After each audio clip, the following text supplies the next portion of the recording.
Só para aqueles que não me conhecem, eu vou me apresentar primeiro. Meu nome é Carlos Serrano. Eu sou médico assistente da unidade coronária do Instituto do Coração de São Paulo.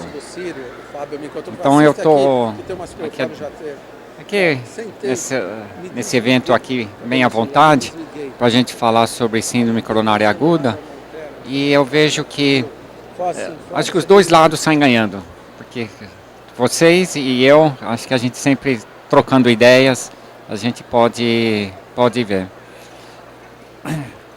E eu gostaria mais de começar falando, para a gente ficar mais à vontade, que as síndromes coronárias agudas, nesses últimos 2, 3 anos, vem sofrendo uma certa revolução no seu tratamento sobre o aspecto de antitrombóticos. Então, vocês estão vendo que estão saindo vários estudos quanto os antiplaquetários novos e anticoagulantes. E é uma preocupação hoje entender melhor esses medicamentos, para quando são indicados, quando não são indicados. Tá? Então, com essa introdução desses novos medicamentos, tem também sendo desenvolvido um novo conceito dentro das síndromes coronárias agudas. Nos últimos 10 anos tem se falado muito em estratificação de risco. Então você tem manuseado os seus pacientes quanto estratificação de risco. Ou vai para uma intervenção, uma estratégia invasiva, uma estratificação invasiva, ou uma estratificação não invasiva. Agora, com esses novos medicamentos, um novo tipo de estratificação a gente precisa levar em conta para os nossos pacientes. Além da estratificação de risco, a estratificação de sangramento. Então, no momento que a gente for escolher esses novos antitrombóticos, a gente precisa ter uma ideia do risco-benefício de esses pacientes que vão sangrar. Então, basicamente, dando esse início, se alguém quiser fazer uma pergunta. Tem uma pergunta aqui, que já mandaram na frente, é quando colher o perfil lipídico de pacientes com síndrome coronária aguda? O paciente precisa estar em jejum? Nós lá no Instituto, nós colhemos o perfil lipídico assim que o paciente chega na primeira coleta de sangue. Quando for colher os marcadores de necrose, nós já colhemos o colesterol e frações. Não precisa estar em jejum.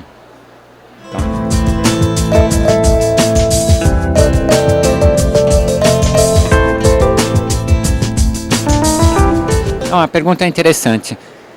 A gente sabe. Então, eu vou só introduzir algumas ideias. O colesterol, ele tem entre várias funções celulares, ele é uma fonte de energia, tá? Então, em qualquer situação de estresse, ele é consumido. E, no caso, um paciente internado com um infarto é uma situação de estresse. Então, na medida que o paciente com um infarto, ele está internado e o tempo vai passando, os dias de internação vai passando, esse colesterol vai caindo. Então, se você colher no segundo, terceiro, quarto dia de internação, ele vai estar abaixo do que o real desse paciente, numa situação real. Então, tanto o LDL como o HDL caem para esse paciente nas horas subsequentes. Ele não precisa estar em jejum para o colesterol. O triglicérides, glicemias, sim. Outro ponto. Por qual a importância? A gente vai ter uma ideia, primeiro, de quanto o nível de esse paciente vai estar. Então, por exemplo, ele pode ter LDL baixo e o HDL baixo. Então, a minha conduta aqui, quanto o perfil lipídico, pode ser diferente. Ele pode ter HDL alto e o LDL alto. Então, o antilipemiante vai ser diferente. A dose vai ser diferente. Então, eu vou entender melhor os fatores de risco para esse paciente. Hoje a conduta é realmente da estatina na fase aguda. Não tanto a importância de abaixar o colesterol, mas porque tem evidências muito fortes que a gente consegue estabilizar a placa e menos chance de ter outras complicações trombóticas em cima de uma placa instável. A gente sabe, por exemplo, que um paciente estável que vai para uma colocação do stent, quando ele está na vigência de estatina, a lesão miocárdica, em outras palavras, o aumento de CKMB, troponina, após a colocação de stent é menor quando ele vem fazendo o uso prévio de estatina. Tanto é que é sugerido adiar uma intervenção de colocação do stent no paciente estável, introduzir estatina para depois fazer. Então, esse seria uma explicação, o porquê você dá estatina, porque tem uma estabilização melhor dessa placa. E não tanto como hipolipemiante neste momento. Uma ideia que eu gostaria de passar, aproveitando isso, qual é a estatina? As evidências hoje testadas são feitas com atorvastatina, 80 mg. 80 mg de atorvastatina tem uma desvantagem. Ela pode abaixar o HDL também. Mas evidências a favor da atorvastatina, 80 mg na síndrome coronária aguda, são muito fortes. É que nós, talvez ainda, temos um pouco de medo de dar uma dose tão alta. Que nós começamos a usar nos nossos pacientes ambulatoriais 10, 20, agora 40 miligramas, e dá 80 miligramas de atorvastatina, a gente sente um certo receio. Mas é a dose testada nos estudos e tem sido mostrado muitas vantagens clínicas. Está em andamento um outro estudo de síndrome coronária aguda, que é o Improve It, não Prove It, um Improve It, que é testar a associação simvastatina mais ezetimiba. Então, aqui é uma outra alternativa de hipolipemiante na fase aguda, que quando saírem os resultados, vamos ver se tem também vantagens. A simvastatina, 80 mg, no estudo A2Z, não mostrou grandes vantagens. Tá? Então, hoje, se for escolher uma estatina, o que está aprovada é a atorvastatina. Embora a rosuvastatina não tenha estudos, mas talvez pelas similaridades com a atorvastatina, tem sido testada também, em doses altas.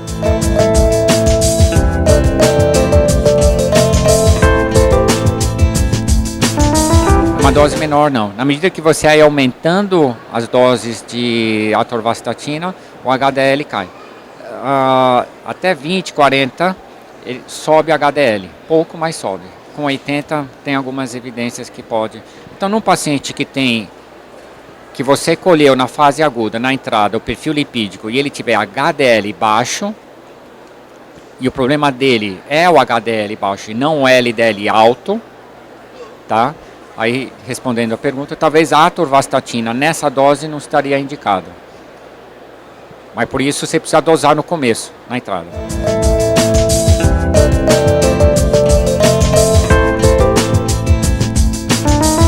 Concordo. Eu vou responder assim. Depois eu vou voltar a essa pergunta aqui do HDL. Eu acho que assim, é interessante. Se você for... vamos primeiro ver os resultados do Improve para a gente ver se essa associação é válida ou não na síndrome coronária aguda. Mas um conceito que a gente às vezes esquece, e já foi muito debatido no passado, é o que faz bem para a placa: reduzir o colesterol ou dar estatina apenas. Então, se a gente considerar que é o colesterol alto que faz mal, que forma a placa, estabiliza a placa, O LDL, colesterol, independente do modo de eu abaixar o LDL, eu vou ter vantagens. Se eu tiver um outro medicamento que abaixa o LDL, talvez aí seja a importante. Aqui, eu não sei, e tem discussão, se é a estatina que estabiliza a placa, ou é porque a estatina abaixa o LDL e esta redução do LDL é que estabiliza a placa. Deu para entender? Então isso ainda não está discutido. Se eu tiver, só tem um jeito.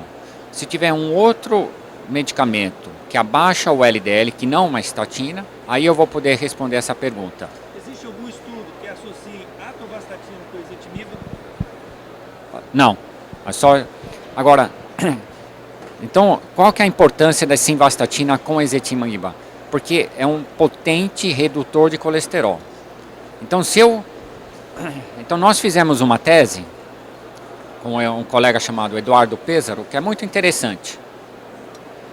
Eu peguei 80 miligramas de simvastatina, que reduz em torno de 50% o meu LDL, e peguei 10, 20 de ezetimiba simvastatina, que também reduz 50% mais ou menos meu LDL.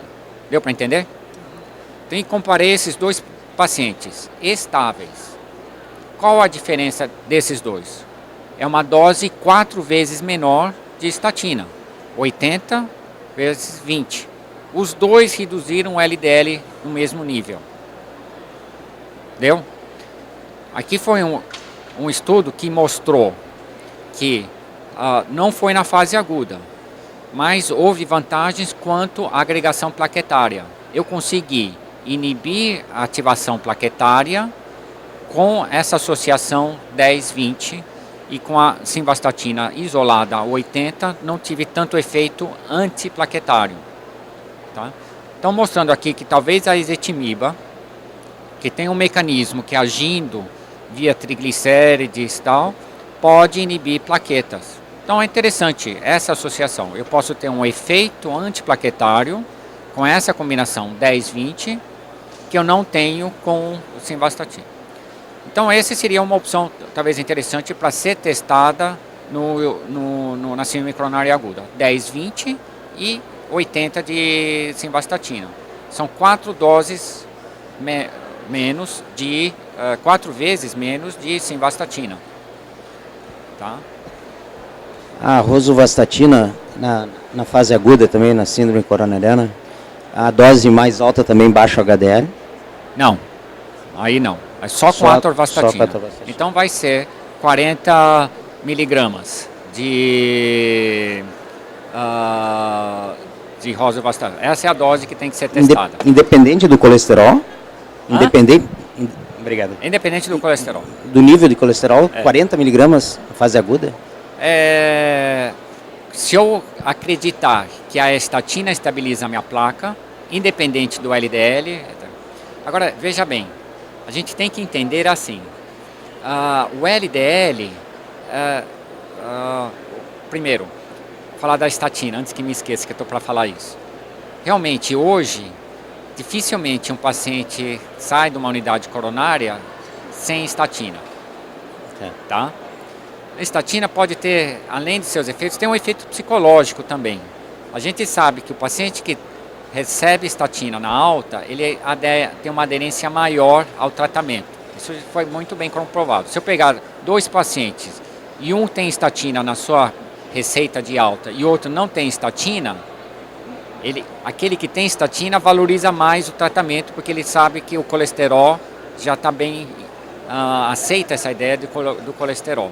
Ele pode estar com antihipertensivo, com qualquer outro medicamento, antidiabético e tal, mas se tem estatina, que é um medicamento para o colesterol, ele tem uma aderência maior ao tratamento. Segundo, a gente tem que entender que o LDL, os valores, hoje, para quem já teve um evento, é LDL 70 e às vezes até 50. Dificilmente, sem medicamento, a gente vai chegar nesses valores. Então, por isso que a ideia é que ele vai receber estatina na alta. Outro ponto importante, eu vi muito poucos casos, um paciente com LDL 70 infartar, e vi muito poucos casos com HDL 60 infartar. Tá? Ele precisa ter outros fatores de risco muito importantes. Tá? Então, o LDL, só para você entender um raciocínio, eu posso ter receptores na superfície, no endotélio, para LDL. Se eu tenho muito pouco LDL, muito pouco receptor, muito pouco, mesmo com altos níveis de LDL, 160, 170 de LDL, esse paciente não desenvolve aterosclerose. Ele tem uma proteção natural. E eu posso ter LDL normal, 100, 130 e muitos receptores. Então, pouco que tem é aproveitado. Aí a terapia genética, neste ponto a nível de receptor, vai ajudar. Agora, se esse paciente tem outros fatores de risco, hipertenso, tabagista, diabetes, onde eu tenho um comprometimento mecânico do endotélio, este LDL circulante passa para o espaço subendotelial, independente do meu receptores na parede. Tá? Aí é interessante eu reduzir a oferta, entre aspas, de LDL, para essa penetração independente de receptor, tá? Por lesão endotelial, por esses outros fatores de risco. Então, entendendo isso, fica fácil de entender por que pacientes normocolesterolêmicos desenvolvem a doença e por que pacientes hipercolesterolêmicos não desenvolvem a doença. Tá? Que tem esse fator de receptores que ainda não tem uma terapia em cima disso. Tá? Acho que alguém queria?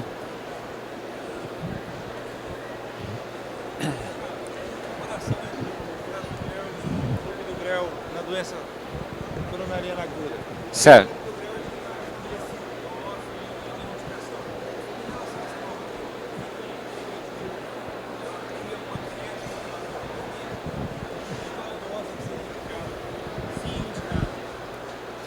Aqui eu vou citar assim, uma opinião aqui minha.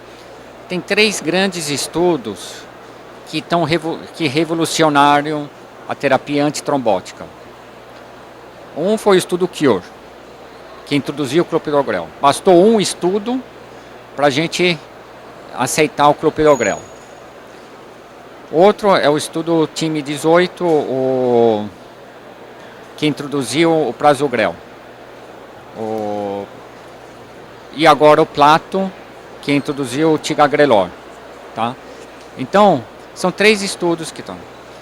Segundo ponto, o prasugrel, a grande preocupação do clopidogrel é que, primeiro, ele demora para ter a sua ação antiplaquetária. Então, enquanto a aspirina leva 15, 30 minutos para ter um efeito antiplaquetário, o clopidogrel leva 6, 8 horas. Para minimizar esse tempo é que se dá as doses de ataque, de 300 para 600 miligramas. Outro ponto, a desvantagem do clopidogrel é que hoje nós sabemos que tem alguns pacientes não respondedores ao clopidogrel, independente da dose, mas também para minimizar isso é que se aumenta a dose. Outra preocupação do clopidogrel é quando o paciente vai para uma cirurgia, que tem que ser suspenso de 5 a 7 dias antes. Agora, eu vejo também a preocupação, primeiro, que a gente não vê tantos pacientes que complicam na síndrome coronariana aguda por problema de ativação plaquetária, por trombose e tal. A única situação seria mesmo aquele paciente que é da trombose subaguda, que após a colocação do stent. Então essa seria O Prasugrel teve a sua introdução e teve, comparado com o Clopidogrel, mostrou vantagens num subgrupo, tá? Que é no homem com diabetes e num paciente que não tem alto risco de sangramento. Então, ele é muito semelhante ao Clopidogrel, mas teve vantagens no homem que tem diabetes. Então, talvez no paciente diabético homem, o Prasugrel tenha em cima do Clopidogrel. Qual a desvantagem do Prasugrel? Ele sangra mais que o Clopidogrel. Então, se esse paciente tiver baixo risco, aí é uma opção. Se é um paciente que eu sei que toma Clopidogrel e teve uma trombose de stent, ou eu aumento a dose do Clopidogrel, ou eventualmente aí sim eu posso tentar um outro Prasugrel, o Prasugrel. Mas o Prasugrel tem mostrado grandes vantagens nesse subgrupo, principalmente naqueles que não faziam uso de qualquer outro medicamento Clopidogrel, só aspirina. O Ticagrelor, no estudo Plato, mostrou uma grande alternativa. E eu pessoalmente estou me convencendo de ser uma boa opção, junto com a aspirina. Tá? Então ele tem vantagens quanto a síndrome coronária aguda sem supra, na angina instável, por exemplo, com supra, no paciente que vai para a colocação de stent, no paciente magro, no paciente idoso, no paciente com insuficiência renal. Então, para esses pacientes, eu não preciso fazer ajuste de dose, no idoso, com insuficiência renal e no paciente magro. Outra vantagem é o tempo de descontinuação, de parada, que com 5 dias eu já posso, esse paciente pode ir para uma cirurgia com a parada do Ticagrelor. Qual a desvantagem do Ticagrelor? É que ele é dado 2 vezes por dia. E seu efeito de ação é quase 12 horas. Então, se você atrasar a segunda dose do dia, ou a primeira dose, você pode ficar desprotegido. Então, tem que ser mais o Clopidogrel é uma dose só. A vantagem do Ticagrelor é que na dose de ataque são 180 miligramas. Então, assim, o Prasugrel, a dose de ataque são 60 miligramas e a dose de manutenção 10 miligramas.